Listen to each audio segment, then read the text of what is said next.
Est-ce que vous vous souvenez de cette vidéo?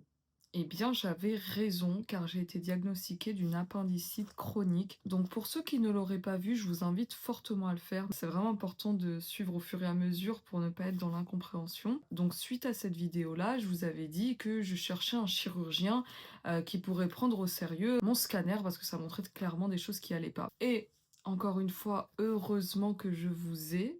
Vous êtes la meilleure communauté qui soit, parce qu'il y a une abonnée parmi vous qui m'a envoyé un message en me donnant les coordonnées d'un chirurgien. Elle avait pas le même problème. Alors, elle m'a dit qu'il était super compréhensif, gentil, etc. Et que normalement, il pourrait sûrement m'aider avec ce problème-là, qu'il allait à coup sûr ne pas me laisser avec aucune solution. Merci encore infiniment parce qu'en fait, au final, vous m'avez aidé avec pas mal de mes diagnostics. Moi, en fait, je vous témoigne de ce que j'ai, de mes symptômes, et c'est vous après qui me dites: «Eh, mais t'as l'air d'avoir ci, tu devrais voir tel médecin, tu devrais faire tel examen».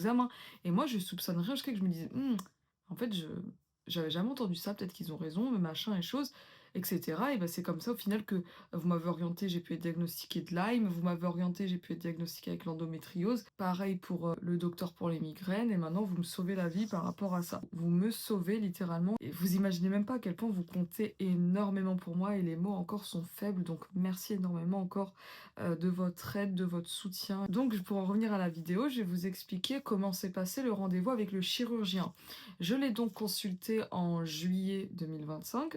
Donc là, je vous partage des vidéos le jour du rendez-vous et petite rectification, c'était en juin 2025 et non en juillet. En fait, de base, le rendez-vous devait avoir lieu en juillet 2025, mais j'avais réussi à l'avancer en juin 2025. Et vous savez, au moment d'aller à ce rendez-vous, j'étais quasi persuadée que ce docteur n'allait pas pouvoir m'aider, mais au final, j'ai pas été déçue. Donc du coup, maintenant, je vais vous expliquer comment s'est passé le rendez-vous avec ce chirurgien. Donc je lui explique que ça fait des années que j'ai une gêne en bas à droite du ventre et que ça s'est aggravé, que par moments c'était douleur extrême, et que j'ai fait un scanner, et voilà le scanner. Je lui ai rien dit de plus. Et là, il a de lui-même, hein, dit: «Vous avez l'air de souffrir d'une appendicite chronique». Je précise que je n'ai absolument pas mentionné le terme d'appendicite chronique. J'ai rien dit à ce sujet. Moi, je voulais vraiment attendre de voir ce que lui allait dire, et il l'a sorti de lui-même. Et là, il m'a dit en fait qu'il était ultra habitué aux patients atteints d'appendicite chronique, qu'il en a opéré des tonnes et qu'ils étaient exactement dans la même situation que moi. Donc là, en fait, ça a été un choc et un soulagement de l'entendre dire ça. Parce qu'en fait, je me suis dit: «Bah, voilà, j'avais raison, on avait tous raison». Enfin, quand je dis tous, c'est bien la communauté de personnes qui me parlaient déjà de ce problème depuis quelques années. En plus, quand vous m'avez parlé de ça, je l'avais dans un coin de la tête et je me disais: Peut-être», mais au final, vous aviez raison. On avait raison, il y avait ça. Et en même temps, c'était un choc parce que je me suis dit: «Bordel, ça a été minimisé par les médecins, ça a été négligé, j'ai dû apprendre à vivre avec pendant toutes ces années». Et au final, bah, il y avait bien quelque chose, j'avais raison, et ça m'a prouvé une fois de plus que j'ai bien fait d'écouter mon corps, parce que encore une fois, personne ne connaît mieux notre corps que nous-mêmes. En fait, moi, pendant des années, on m'a sorti des causes qui ne correspondaient pas à ce que j'avais, et je le sentais, je disais que ça coïncidait pas, c'était pas normal. Et enfin, là, j'ai une réponse qui correspond exactement à ce dont je souffre. Et donc là, le chirurgien, il me dit: Mais en fait, ils en disent quoi les médecins que vous avez vus jusque-là, et cetera?» Et en fait, là, je lui dis qu'on m'a toujours dit que c'était rien. Parce que je précise pour ceux qui n'avaient pas suivi qu'à chaque fois, on m'a sorti vraiment toutes les excuses possibles, hein. Et il était super, déçu, ben, que j'ai dû subir ça, et il m'a dit: «Bah non, c'est clairement pas rien». Je lui ai même dit d'ailleurs que, après avoir fait mon scanner, le docteur, vous vous souvenez, je vous avais raconté, lorsqu'on fait un examen, il y a un médecin, qui te dit à peu près, les résultats de ce que tu as. En fait, il m'avait dit à ce moment-là, le docteur, que j'avais un stercolite, dans mon appendice, et mais ça voulait rien dire, que c'était pas du tout la cause de mon problème, que tout le monde avait ça, que c'était tout à fait normal. Et quand j'ai dit ça à mon chirurgien, il était choqué et très déçu de ce médecin qui m'a dit ça, parce qu'il m'a dit: «Mais non, c'est absolument pas normal d'avoir un stercolite dans l'appendice. Tout le monde n'a absolument pas ça dans l'appendice. Après, peut-être qu'il y en a plein qui l'ont, mais ça reste bénin, s'ils n'ont aucun symptôme et c'est rien, ils vivent avec. Mais d'autres comme moi, auxquels ça peut être appendicite chronique, parce que n'oublions pas que c'est une inflammation chronique qui ne va pas au stade aigu, et donc qui n'est pas, mortel, qui n'est pas dangereux, et on peut se trimballer ça pendant des années. Il m'a expliqué qu'il y en a qui avaient ça bah, autant d'années que moi, et parce que là, je précise qu'on est sur, plus de 15 ans d'errance médicale quand même. Ce problème, il est apparu bien avant ma gastroparésie, bien avant tous mes problèmes de santé, et que donc, voilà, il a l'habitude de ça, et que c'est clairement le problème vient de là. Et je précise aussi qu'il m'a informé qu'en fait, ça faudrait faire très attention parce que ce problème, ça peut toucher d'autres organes, et ça, je savais même pas. Il m'a dit, que chose principale que ça pouvait causer, que c'était au niveau de la vessie, qu'en fait, ça pouvait faire qu'on ne peut plus uriner et même carrément dépendre d'une sonde urinaire à cause d'une appendicite chronique. Mais c'est ultra pas connu parce qu'en fait, comme je vous l'ai déjà expliqué, la médecine, elle ne reconnaît pas l'appendicite chronique. Enfin, tous les médecins ne la reconnaissent pas. Pourtant, c'est un fait réel. Si ce chirurgien qui travaille pourtant dans des hôpitaux publics, etc. Je dis ça parce que il travaille au niveau de ses confrères qui m'ont dit que ça n'existait pas. Et c'est juste une façon d'avoir appris la chose, c'est une mentalité quoi, à changer. Et donc il m'a dit que voilà, ça pouvait toucher d'autres organes et en fait, ça pouvait aussi aggraver d'autres symptômes qu'on a déjà. Donc ça voudrait dire peut-être, hein, que, ce problème bon je dis pas que c'est ce problème qui a provoqué tous mes problèmes parce que j'ai quand même été diagnostiquée avec Lyme et cetera, donc on a vu qu'il y avait des choses qui allaient pas dans mon sang, on a vu, bon la gastroparésie, c'est pas ça qui a enclenché tout ça évidemment, mais je pense que ça a clairement été un facteur aggravant des choses. De certains symptômes digestifs qui sont pas forcément liés à la gastroparésie, comme par exemple, je sais pas, des moments où où j'avais de la diarrhée inexpliquée, c'est peut-être que c'était l'endométriose qui était aggravée par ça, qui était aggravée par ci, bref. Il y a plein de choses, des intolérances, machin. C'était peut-être le fait que j'avais même plein d'autres problèmes aux intestins. Bon, on a trouvé d'autres choses dans mes intestins suite aux analyses aux États-Unis.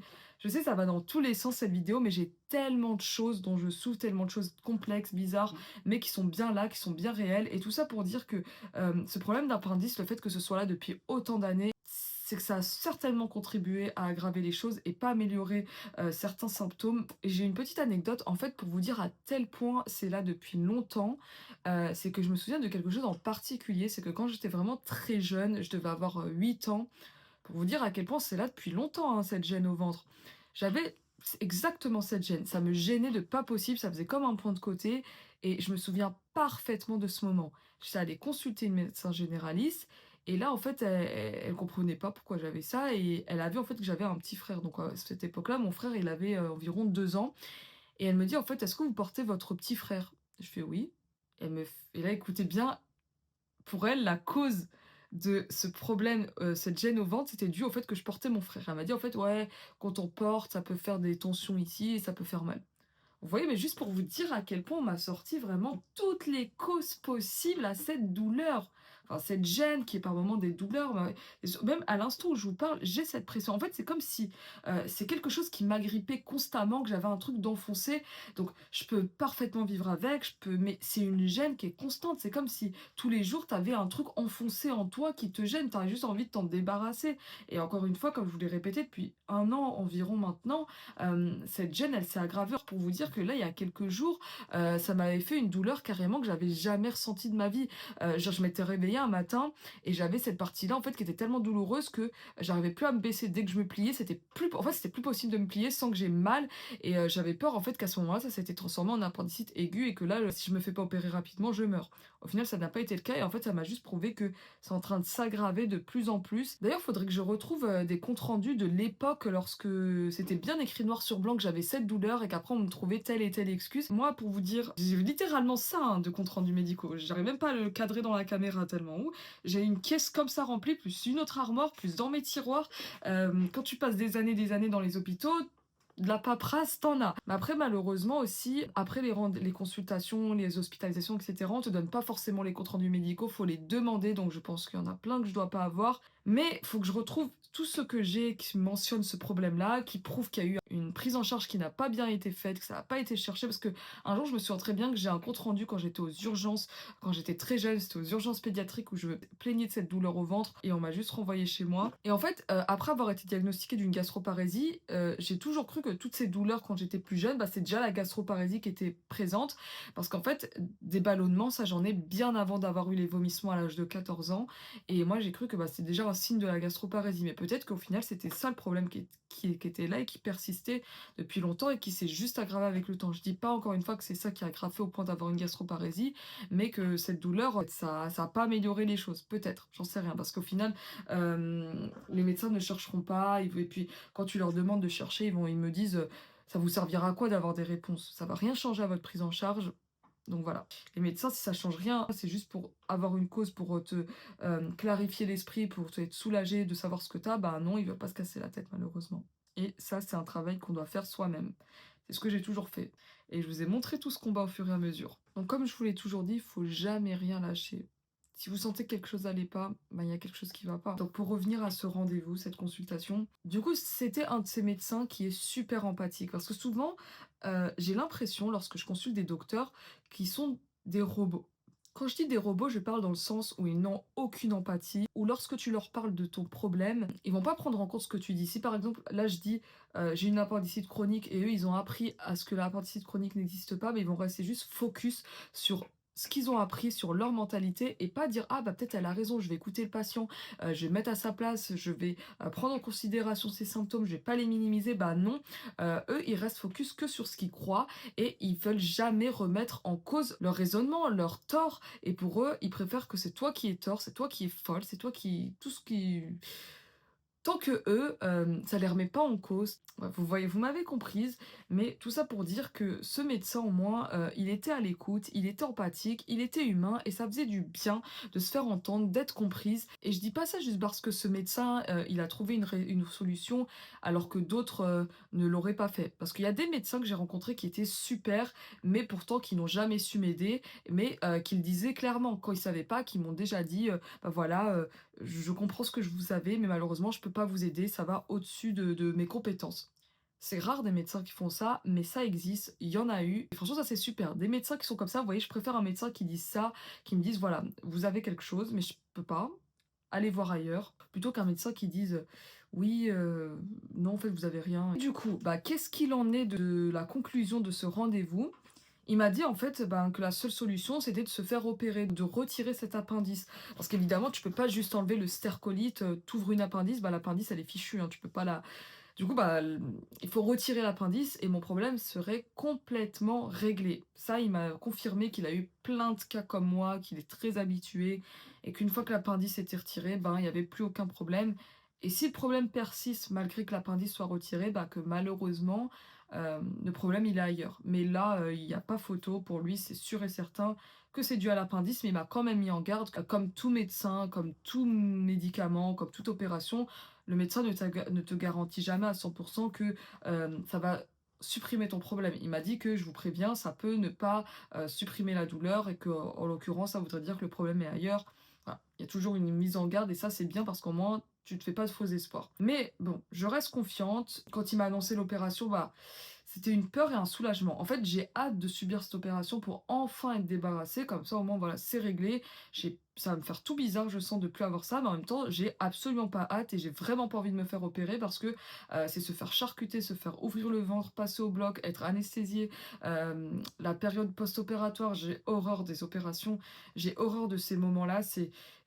Toutes les fois où j'ai été opérée, bah, c'est très très dur de récupérer. Enfin, il y a beaucoup d'opérations qui, de base, que j'ai subies où les gens récupèrent très rapidement, mais mon corps, il est extrêmement sensible et un truc auquel tu récupères, en une journée, moi, je peux mettre plusieurs jours. Enfin, ça dépend après, mais enfin, généralement, c'est comme ça et j'ai très peur. Je redoute beaucoup de subir à nouveau un état, où, l'acte de l'opération est plus douloureux, que tout le reste. Bon, bref, c'est une étape à passer. Au moins, je me dis qu'après, ça va aller et que, je serai débarrassée de ça. Je précise juste, étant donné qu'il y a eu beaucoup de confusion lorsque j'en avais déjà parlé, que là, ça va juste guérir ma douleur à cet endroit, pas toutes mes maladies et tout mon état. Mais à voir si ça va pas améliorer les choses, sachant que j'ai appris que ça pouvait toucher d'autres organes. Encore une fois, le corps est un ensemble, donc tout est lié et retirer cette inflammation chronique va peut-être faire la différence, à voir ce que ça donnera. Mais malheureusement, étant donné que je suis un cas qui est assez complexe et que j'ai un pacemaker gastrique, bah, le docteur, il a dit qu'il voulait d'abord la confirmation de mes gastro-entérologues, donc ceux qui me suivent pour ma gastroparésie et le pacemaker, avant de m'opérer pour être sûr, parce qu'il connaît pas tout ça. Et au début, quand il m'a dit ça, je me suis dit, bah voilà, ça va être encore un docteur qui va me dire, vous avez un pacemaker, c'est trop compliqué, donc je peux pas vous opérer, parce que c'est déjà arrivé hein, pour la prise en charge de plein d'autres pathologies que j'ai eues. On m'a dit à plusieurs reprises, vous êtes un cas trop compliqué, on va pas prendre le risque de vous soigner. En plus, vous avez un pacemaker gastrique, on sait pas ce que c'est. Et donc, bah, en fait, on me laisse d'entre les mains que de ceux qui s'occupent de ma gastroparésie, alors qu'ils sont pas forcément spécialisés. Bah, ils sont pas spécialisés dans d'autres choses, quoi. Et donc là, je me suis dit, ah bah voilà, ça sera une galère. Mais au final, non, il voulait juste la confirmation. Et ensuite, il m'a dit, une fois qu'il l'a, bah, on programme l'opération. Donc, chose que j'ai faite, j'ai contacté mon service de gastro, ils ont confirmé qu'il y avait aucun problème pour l'opération et donc là, j'ai donc eu une programmation pour l'opération de l'appendicite, donc de l'appendice plutôt. Donc je vais subir une appendicectomie. Ah, attendez, j'ai les courriers ici. Je vais donc subir une appendicectomie. J'ai toujours du mal avec ce mot, appendicectomie. Bref, appendicectomie. Du coup, je vais subir une appendicectomie. On va me retirer l'appendice. Par contre, au moment où j'étais au rendez-vous avec lui, il m'avait prévenu qu'il n'avait pas de place avant novembre. Et en fait, au moment où il m'a annoncé ça, il avait l'air ultra gêné. Il était dérangé de me dire en fait une date qui soit aussi loin parce que je précise que la consultation est en juillet. Et m'a dit: «Ah, je suis désolée, par contre, j'ai pas de place avant novembre, est-ce que ça va aller?» Et il avait l'air vraiment mal pour moi de que ce soit aussi loin. Et moi, en fait, je vous ai expliqué un truc. Durant des années, on a énormément minimisé mon état. Je vais vous donner des exemples. En fait, vous voyez, à l'époque, quand je vomissais tous les jours, j'avais des vomissements chroniques qui duraient depuis des années. Bah, à chaque fois que j'allais consulter des docteurs, on m'avait dit: «Oui, mais t'es comme ça depuis des années, tu peux très bien attendre pour tel examen, tu peux très bien attendre pour telle hospitalisation, tu peux très bien attendre pour ceci, pour cela».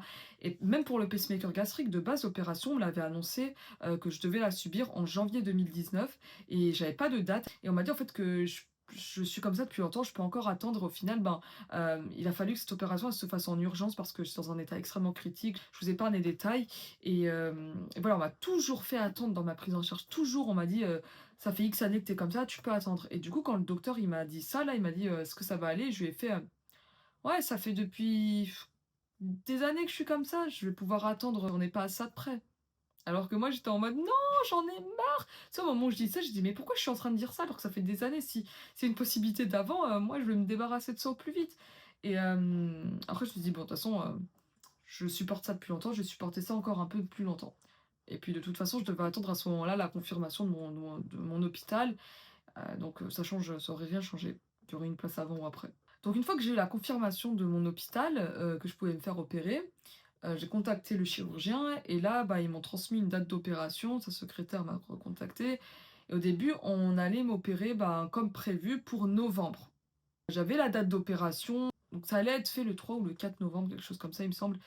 Et au final, ben, on m'a rappelé et on m'a dit que le docteur, en fait, il devait m'opérer dans un hôpital qui allait être différent de celui qui était prévu de base et que donc ça fait que la date pour le bloc a été encore rallongée. Il faut savoir que les dates au bloc, c'est souvent très, très long parce qu'il faut d'abord voir un anesthésiste, il faut voir quand le médecin est disponible et cetera. Et donc ça a finalement été reporté à janvier 2026. Donc je vais être opérée en janvier 2026. Avant ça, je dois d'abord faire une prise de sang, de contrôle, pour être sûr qu'il n'y a pas de carence ou de problème, qui pourraient être dangereux durant l'intervention. Après, je devrais voir un anesthésiste, puis ensuite l'opération se fera. Eh bien, je vous donne rendez-vous, en 2026, en espérant que d'ici là, ben, ça ne sera pas aggravé, que ça ne me sera pas, transformé en appendicite, sévère, parce que là, la gêne, je vous assure, elle est de pire en pire, tous les jours. Je voulais juste faire un petit point par rapport à l'autre vidéo que j'avais sortie. En fait, je vous avais dit dans cette vidéo que mon gastro-entérologue, suite aux examens, suite au fait que je me plaignais de ma douleur,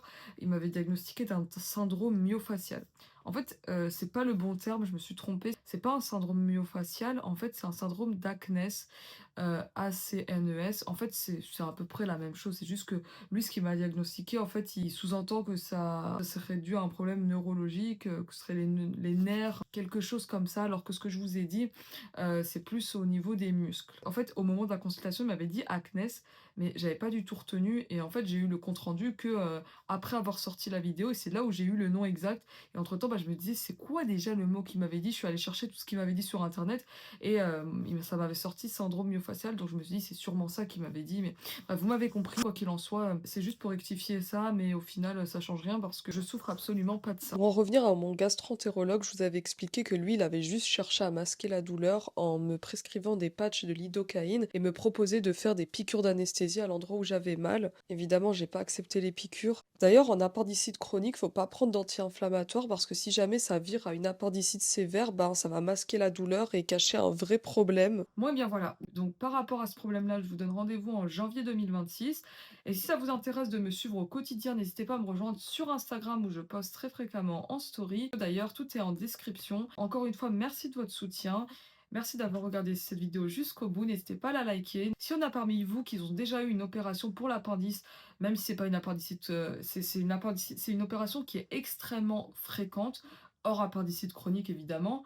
Moi par exemple, mon père il a déjà subi une appendicectomie, ma sœur aussi, et voilà. Donc n'hésitez pas à me donner vos témoignages parce que par exemple j'ai des témoignages différents à chaque fois. Et sur ce, j'ai hâte de vous lire et je vous dis à la prochaine.